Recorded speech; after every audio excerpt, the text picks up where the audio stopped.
ومن أظلم ممن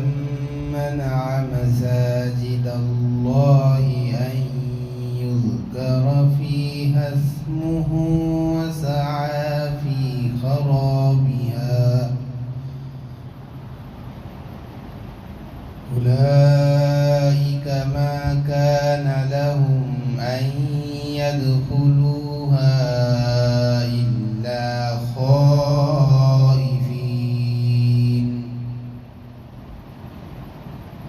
لهم في الدنيا خزي ولهم في الآخرة عذاب عظيم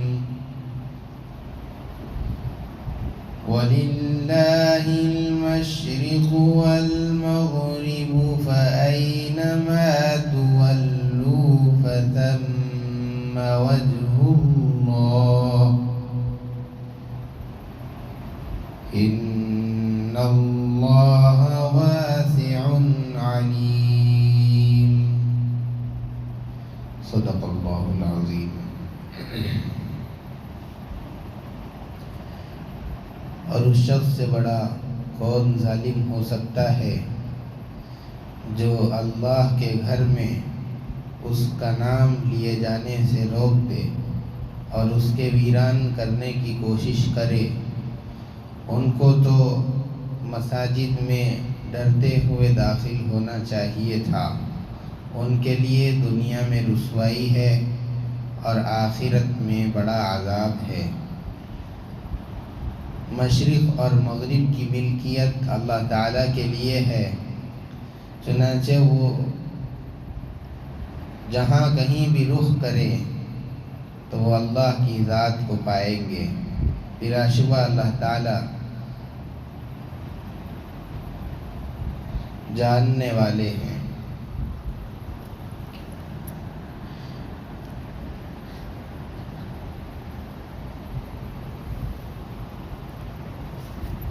گزشتہ کئی ایک رکوعات میں اللہ تبارک و تعالیٰ نے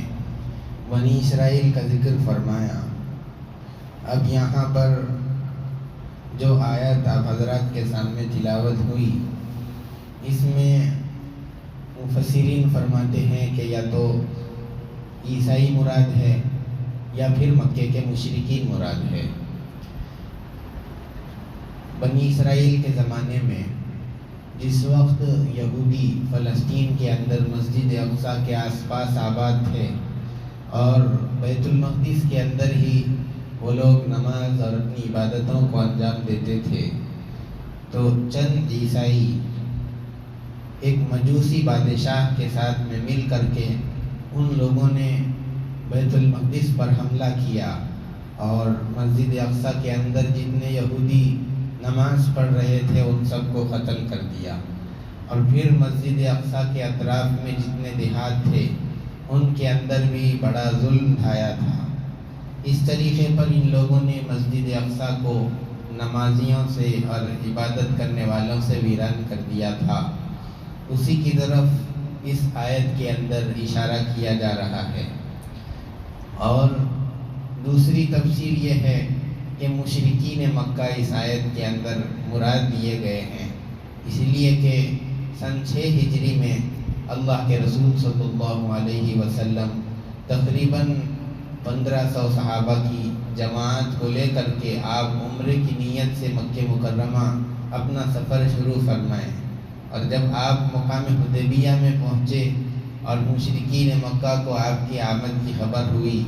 تو ان لوگوں نے اللہ کے رسول صلی اللہ علیہ وسلم کو مقام حدیبیہ کے اندر روک دیا اور کہا کہ آپ مسجد حرام میں داخل نہیں ہو سکتے اور آپ کو عمرہ کرنے کی اجازت نہیں ہے. بہت ساری بات چیت کے بعد میں وہ لوگ پھر بھی مسلمانوں کو عمرے کے لیے اندر آنے کی اجازت نہیں دیے. بالآخر اللہ کے رسول صلی اللہ علیہ وسلم کو اور آپ کے ساتھیوں کو وہیں پر احرام کھول کر کے قربانی دے کر وہیں سے واپسی کرنی پڑی تھی. اس طریقے پر مشرکین نے اللہ کو ماننے والے بندوں کو اور عمرہ کرنے والے جو آنے والے تھے ان لوگوں کو مسجد حرام سے روک دیا. اس طریقے پر یہ لوگ بھی مسجد حرام کو وہاں کی عبادت کرنے والوں سے ویران کرنے والے ہوئے۔ اس طریقے پر مفسرین فرماتے ہیں کہ اس آیت کے مخاطب یا تو عیسائی ہے جن لوگوں نے مسجد اقصی کے ویران کرنے میں ساتھ دیا، یا پھر مشرکین مکہ ہے جنہوں نے مسجد حرام کے ویران کرنے کی کوشش کی تھی۔ اور اس آدمی سے، ان لوگوں سے بڑا ظالم کون ہو سکتا ہے جو اللہ کی مسجد سے روک دے کہ اس میں اللہ کا نام اور اس کا ذکر لیا جائے اور اس کے ویران کرنے میں کوشش کرے۔ اولئک ما کان لهم ان يدخلوها، مناسب تو یہ تھا ان لوگوں کے لیے کہ وہ خود بھی مسجد کے اندر عبادت کے لیے آتے اور اس طریقے پر آتے کہ وہ اللہ سے خوف کھانے والے اور اس سے ڈرنے والے ہوں۔ لہم فی الدنیا خزی ولہم فی الآخرۃ عذاب عظیم۔ اب جو آدمی مسجد کی ویرانی کے لیے کوشش کرے تو اس کو سمجھ لینا چاہیے کہ دنیا میں بھی اس کے لیے رسوائی اور ذلت ہے، اور آخرت کے اندر بھی اس کے لیے دردناک عذاب ہے اور بڑا عذاب ہے جو اللہ تعالیٰ نے اس کے لیے تیار کر رکھا ہے۔ اب جب یہاں پر مسجد کی بات آئی تو مسجد سے متعلق چند باتیں آپ حضرات کے سامنے عرض کروں۔ ایک تو یہ کہ جب نماز پڑھنے والے اور ذکر کرنے والے مسجد کے اندر موجود ہوں تو پھر زور سے قرآن کریم کی تلاوت کرنا بھی، کہ جس کی وجہ سے دوسرے نماز پڑھنے والوں کو خلل ہو، اس کو علماء نے ناجائز لکھا ہے۔ اگر کوئی ایک بھی آدمی نماز کا پڑھنے والا ہو جو نماز کے اندر مشغول ہو تو پھر ذکر کرنے والے آہستہ کے ساتھ میں ذکر کرے اور قرآن کی تلاوت کرنے والے بھی اپنی آواز کو پست کریں۔ ہاں، اگر ان کی تلاوت کی وجہ سے کوئی دوسرے نمازی نہ ہو جس کی وجہ سے ان کی تلاوت کی وجہ سے جس کی نماز میں خلل پڑے تو پھر زور سے تلاوت بھی کی جا سکتی ہے اور ساتھ میں زور سے اللہ کا ذکر بھی کیا جا سکتا ہے۔ مسجد یہ اللہ کا گھر ہے، اس کے چند آداب ہے۔ ایک مرتبہ اللہ کے رسول صلی اللہ علیہ وسلم آپ نماز پڑھا کر کے جب فارغ ہوئے تو نماز کے اندر ایک دیہاتی جماعت میں شریک ہوا تھا اور اس نے نماز کے بعد میں یہ دعا کی کہ اللہ مجھ پر اور اپنے نبی پر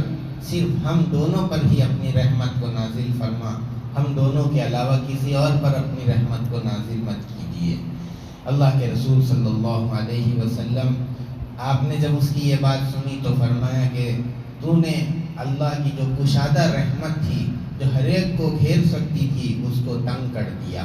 ابھی اللہ کے رسول صلی اللہ علیہ وسلم یہ بات ارشاد فرما رہے تھے کہ وہ آدمی ایک جگہ پر مسجد میں بیٹھ کر کے پیشاب کرنا شروع کر دیا۔ صحابہ نے جب اس کے عمل کو دیکھا تو اس کو روکنے کے لیے دوڑے۔ اللہ کے رسول صلی اللہ علیہ وسلم نے صحابہ کو روک دیا اور اس کو پیشاب سے فارغ ہونے کی مہلت دے دی۔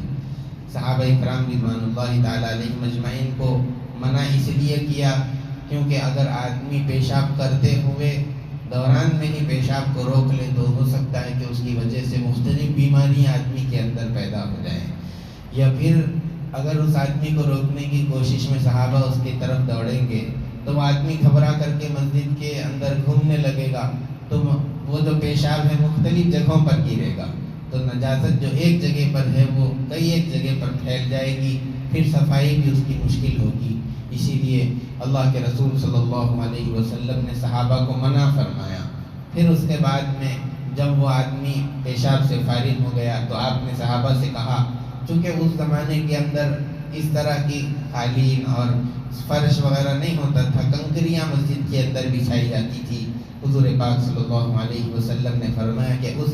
حصے کی جس پر پیشاب پڑا ہوا ہے وہ کنکریاں اٹھا کر مسجد کے باہر ڈال دیا جائے اور وہاں پر پانی بہا دیا گیا۔ الغرض اس آدمی کو پیشاب سے فارغ ہونے کے بعد میں حضور پاک صلی اللہ علیہ وسلم نے بلایا اور بلا کر کے فرمایا کہ یہ اللہ کا گھر ہے، یہ مقدس جگہ ہے، عبادت کے لیے بنائی ہوئی ہے، تم نے جو کام کیا ہے یہ جگہ اس کے مناسب نہیں ہے، تمہارا عمل اس جگہ کے ادب کے خلاف میں تھا، اس عمل کو یہاں انجام نہیں دینا چاہیے۔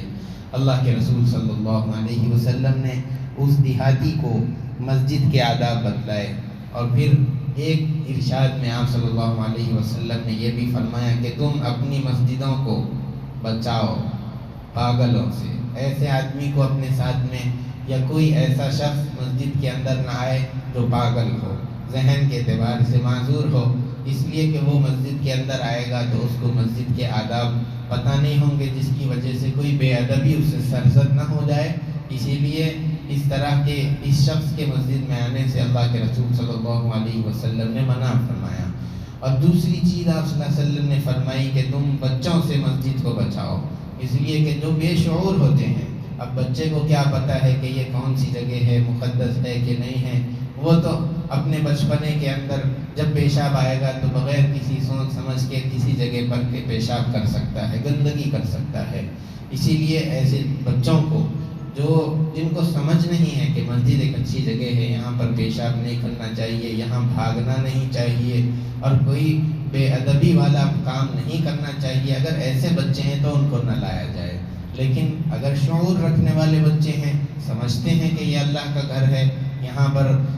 گندگی نہیں کرنی چاہیے، یہاں پر بھاگنا نہیں چاہیے، یہاں شور و غل نہیں کرنا چاہیے، سب جانتے ہیں، تو ایسے بچوں کو لانے کے اندر کوئی حرج نہیں ہے۔ بلکہ اگر اس طرح کا شعور رکھنے والے بچے ہیں تو ان کو مسجد لانا ہی چاہیے۔ اور بہت سارے دفعہ پر کئی ایک مساجد کے اندر یہ دیکھنے کو ملتا ہے کہ جب بچے آ کر کے صف میں کھڑے ہو جاتے ہیں تو بہت سارے لوگ مسجد کے اندر ایسے بھی رہتے ہیں جو بچوں کو ہاتھ پکڑ کر کے پیچھے ڈھکیل دیتے ہیں۔ ان کو ایک کہنے کا انداز ہے، آپ اچھے انداز سے ان کو سمجھائیے کہ بیٹے جا کر کے پیچھے کھڑے ہو جاؤ، آپ وہاں پر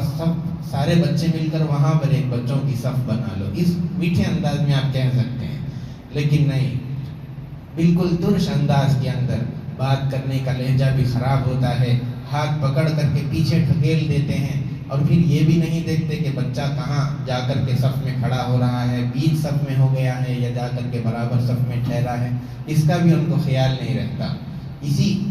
انہی حرکتوں کی وجہ سے بچے مساجد سے دور ہو جاتے ہیں، اور پھر یہ بچے جب بڑے ہو جائیں گے تو اب مسجد سے تو ان کو آپ نے دھکا دے کر کے پیچھے کیا تھا، اب یہ مسجد سے چلے ہی گئے تو اب بے نمازی ہی بڑے ہوتے رہیں گے۔ اب پھر ان کو نمازی بنانے کے واسطے الگ سے محنت کرنی پڑے گی، پھر اس کے بعد ان کو مسجد آنے کے لیے شوق دلانا پڑے گا، نماز کی ترغیب دینی پڑے گی۔ اس کے بجائے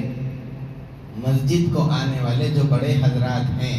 وہ ان بچوں کی شرارتوں کو چند دنوں کے لیے برداشت کر لیں، اور ان کی آوازوں کو، ان کے شور پکار کو تھوڑا سا سہ لیں۔ آپ کا یہ سہنا اس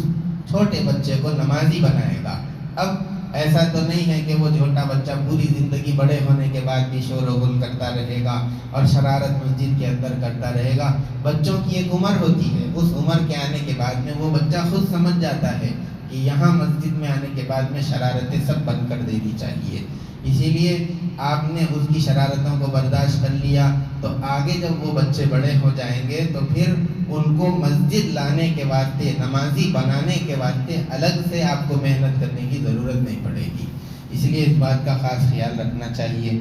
اور بہت سارے وقت میں نماز میں ہمارے یہاں تو چونکہ مصلی کم ہوتے ہیں، چھوٹی بھی مسجد ہے، ایسا واقعہ بہت کم پیش آتا ہے، لیکن جو بڑی مساجد ہے، جو بازار کی مسجدیں ہوتی ہے، عموماً وہاں پر ہوتا یہ ہے کہ سیل فون بجنے لگتے ہیں، رنگ ٹون، اور پھر اس کے اندر بھی کئی قسم کی رنگ ٹون آ گئی ہیں، گانے اور میوزک اور اس طرح کی بہت ساری رنگ ٹون لوگ رکھ لیتے ہیں۔ اگر نماز کے اندر بجنے لگ جائے تو اس کو کرنا کیا چاہیے؟ عمل قلیل کے ذریعے سے، یعنی اگر آپ بالکل کوئی حرکت کرے بغیر صرف ہاتھ نیچے لے جا کر کے باہر ہی سے بٹن دبا کر کے اس آواز کو بند کر سکتے ہیں، آنے والے فون کو روک سکتے ہیں، تو اس طرح کر لیں، اس سے نماز پر کوئی اثر نہیں ہوگا۔ لیکن بہت سارے لوگ اپنے جیب کے اندر ہاتھ ڈالتے ہیں، پھر فون نکال کر کس کا فون آ رہا ہے وہ دیکھ کر کے پھر اس کے بعد بند کر کے اپنے جیب کے اندر رکھتے ہیں۔ یہ عمل خلیل کثیر ہے، اس کی وجہ سے نماز ٹوٹ جاتی ہے۔ یعنی اگر کوئی باہر والا آدمی اس نمازی کو دیکھے تو اس کو اگر ایسا لگے کہ یہ بندہ یہ کام کر رہا ہے، نماز میں نہیں ہوگا، تو اس کو اگر یہ باہر والے کو خیال آ گیا کہ یہ نماز میں نہیں ہے تو پھر اب آپ کی نماز باقی نہیں رہے گی۔ اور اگر آپ نے اس طرح کا چھوٹا موٹا کام نماز کے اندر کیا جس سے دیکھنے والے کو یہ سمجھ میں نہیں آیا کہ یہ نماز میں ہی ہے، یہ نماز پڑھ رہا ہے، یہی سمجھ رہا ہے، تو پھر اس کی وجہ سے آپ کی نماز خراب نہیں ہوگی۔ اور اگر میوزک ہو رہی ہے اور طرح طرح کے گانے آپ کے رنگ ٹون کے اندر چل رہے ہیں،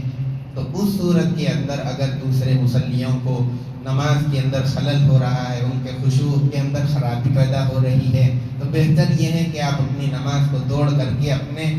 فون کو سائلنٹ کریں یا پھر اپنی رنگ ٹون کو بند کریں، پھر اس کے بعد میں دوبارہ نماز کو شروع کریں۔ یہ مسجد کے آداب ہے۔ اور فون سے متعلق تھوڑی باتیں جو میں نے آپ حضرات کے سامنے رکھی۔ اس کے بعد میں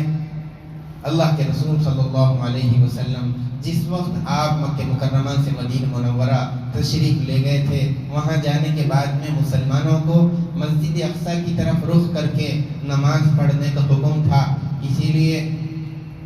وہاں پر جو یہودی تھے وہ خوش ہوتے تھے، وہ کہتے تھے کہ دیکھیں مسلمان بھی ہماری بات کے ماننے پر مجبور ہو گئے، جس طریقے سے ہم یہودی بیت المقدس کی طرف رخ کر کے عبادت کرتے ہیں، ایسے ہی یہ مسلمان بھی اسی کی طرف رخ کر کے نماز پڑھ رہے ہیں، تو یہ بھی ہمارے دین پر آہستہ آہستہ آ رہے ہیں، یہ کہہ کر کے وہ لوگ خوش ہوتے تھے۔ لیکن اللہ کے رسول صلی اللہ علیہ وسلم کے مدینہ ہجرت کرنے کے چند ہی مہینے کے بعد میں حضور پاک صلی اللہ علیہ وسلم جس وقت مدینے سے دور بنو سلیم کے پاس میں گئے ہوئے تھے، وہاں نماز پڑھا رہے تھے صحابہ کرام کو، نماز کے دوران میں ظہر کی نماز پڑھا رہے تھے، اور پھر 2 رکعت آپ نے پڑھائی،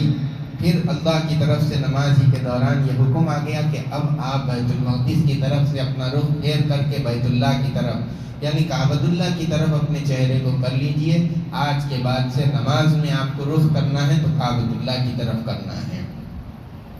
یہ حکم کے آنے کے بعد میں یہودی اعتراض کرنے لگے کہ یہ کیا بات ہے، کبھی اس طرف قبلہ کر رہے ہیں، چہرہ کر رہے ہیں بیت المقدس کی طرف، اور کبھی حکم دیا جا رہا ہے بیت اللہ کی طرف کرنے کا، تو یہ قبلے کی تبدیلی کیوں ہو رہی ہے، اس طرح کا حکم کیوں دیا جا رہا ہے؟ اور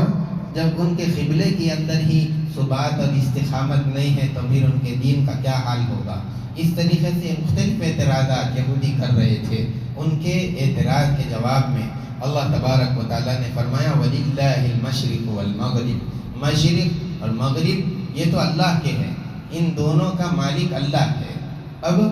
آدمی کے لیے مشرق کی طرف رخ کرنا، مغرب کی طرف رخ کرنا یہ اصل چیز نہیں ہے، بلکہ اللہ جس طرف رخ کرنے کا حکم دے اس کے حکم کو مان لینا انسان کے لیے یہ اصل چیز ہے۔ جب تک یہ حکم تھا کہ تم مشرق کی طرف رخ کرو تو مشرق کی طرف رخ کرنا یہ اللہ کا حکم ہے، اس کو ماننا انسان کے لیے ضروری۔ اور جب حکم بدل گیا تو پھر اس بدلے ہوئے حکم کو مانتے ہوئے بیت اللہ کی طرف میں رخ کر لینا آدمی کے لیے یہ ضروری ہے۔ اللہ کا حکم اصل ہے، مشرق اور مغرب اس کے اندر کوئی چیز نہیں ہے۔ اسی لیے یہاں پر یہ کہہ دیا گیا وَلِلَّهِ الْمَشْرِقُ وَالْمَغْرِبُ، مشرق اور مغرب یہ تو اللہ کے لیے ہے۔ فَأَيْنَمَا تُوَلُّوا فَثَمَّ وَجْهُ اللَّهِ، جو آدمی جس طرف بھی رخ کرے گا تو اللہ کی ذات کو وہ وہاں پر پائے گا۔ اسی لیے علماء فرماتے ہیں کہ اگر آدمی کسی علاقے کے اندر جا رہا ہے اور وہاں پر قبلے کا رخ بتانے والا کوئی بھی آدمی نہیں ہے اور اس کے پاس میں کمپاس یا اس طرح کا کوئی آلہ بھی نہیں ہے جس کے ذریعے سے وہ دیکھ کر کے قبلے کے رخ کو پہچان سکے، تو پھر ایسی جگہ پر آدمی سوچ اور غور و فکر کرے اور یہ اندازہ لگائے کہ قبلہ کس طرف میں ہوگا، اور جب کسی سمت میں اس کو اعتماد ہونے لگ جائے کہ ممکن ہے کہ یہیں پر قبلہ ہوگا، پھر اس رخ پر نماز بھی پڑھ لے۔ پھر اگر بعد میں پتہ چل جائے کہ میں نے جو نماز پڑھی تھی وہ قبلے کی طرف نہیں تھی بلکہ قبلہ تو اس کے دوسرے سمت میں تھا، میں نے اس طرف پڑھ لیا تھا، تو علماء فرماتے ہیں کہ پھر اس کو وہ نماز دہرانے کی ضرورت نہیں ہے، اس لیے کہ اس نے اس کے بس میں جتنی چیز تھی، اس کو جس چیز کا مکلف بنایا تھا تحری کرنے کا، کوشش اور اندازہ کرنے کا، اس نے وہ چیز کیا۔ پھر اس کے بعد میں قبلے کے معلوم نہ ہونے کی وجہ سے اس نے جس طرف بھی پڑھ لیا ہے وہ اللہ کو اسی سمت میں پائے گا۔ اسی چیز کو اس آیت کے اندر ذکر کیا گیا فَأَيْنَمَا تُوَلُّوا، جہاں پر بھی تم چہرہ اور رخ کرو گے فَثَمَّ وَجْهُ اللَّهِ، تو تو پھر اللہ کی ذات وہیں پر موجود ہوگی۔ ان اللہ واسع علیم، اللہ تبارک و تعالی کشادگی والے اور سننے والے ہیں۔ حضرت علی رضی اللہ تعالیٰ عنہ فرماتے ہیں شرافت کے اور انسانیت کے 6 کام ہیں، اس میں سے ایک کام انہوں نے یہ بھی ذکر فرمایا مسجدوں کو آباد کرنا، یہ شرافت اور انسانیت کے کاموں میں سے ہے۔ اللہ کے رسول صلی اللہ علیہ وسلم کے زمانے میں بھی ایک واقعہ اس طرح کا پیش آیا کہ جس وقت آپ سفر کے اندر تھے، صحابہ بھی آپ کے ساتھ میں تھے اور رات بہت تاریک تھی، اندھیرا تھا، قبلے کا اندازہ نہیں ہو پا رہا تھا۔ صحابہ اکرام رضوان اللہ تعالیٰ علیہم اجمعین نے پتھر لے کر کے جہاں پر انہوں نے قبلے کی سمت اپنے اندازے سے طے کی تھی اس جانب میں پتھر رکھ دیا، پھر اس کے بعد میں نماز پڑھ لی تاکہ جب روشنی ہو جائے تو اندازہ ہمارا معلوم ہو سکے کہ ہم نے جس طرف نماز پڑھی تھی وہ قبلے کی طرف تھا یا نہیں تھا۔ پتھر رکھ دیے، نماز پڑھ لیے۔ صبح ہونے کے بعد میں دیکھا کہ پتھر جس جانب ہے قبلہ اس طرف نہیں تھا، دوسری طرف قبلہ تھا۔ اللہ کے رسول صلی اللہ علیہ وسلم تک اس واقعے کی اطلاع پہنچائی اور خبر دی تو حضور پاک صلی اللہ علیہ وسلم نے اس نماز کے دہرانے کا حکم نہیں فرمایا تھا، بلکہ آپ نے خاموشی اختیار فرمائی۔ تو پتہ چلا کہ تحری کرنے کے بعد میں آدمی جس جانب بھی نماز ادا کر لے تو اس کی نماز ہو جاتی ہے۔ اللہ تبارک و تعالی ہم تمام کو قرآن کریم کی ان آیات کی روشنی میں اور واقعات سے نصیحت حاصل کرتے ہوئے زندگی گزارنے کی توفیق عطا فرمائے۔ سبحان ربک رب العزت عما یصفون وسلام علی المرسلین والحمد للہ رب العالمین۔ آئندہ درس انشاءاللہ 9 جون کو ہوگا۔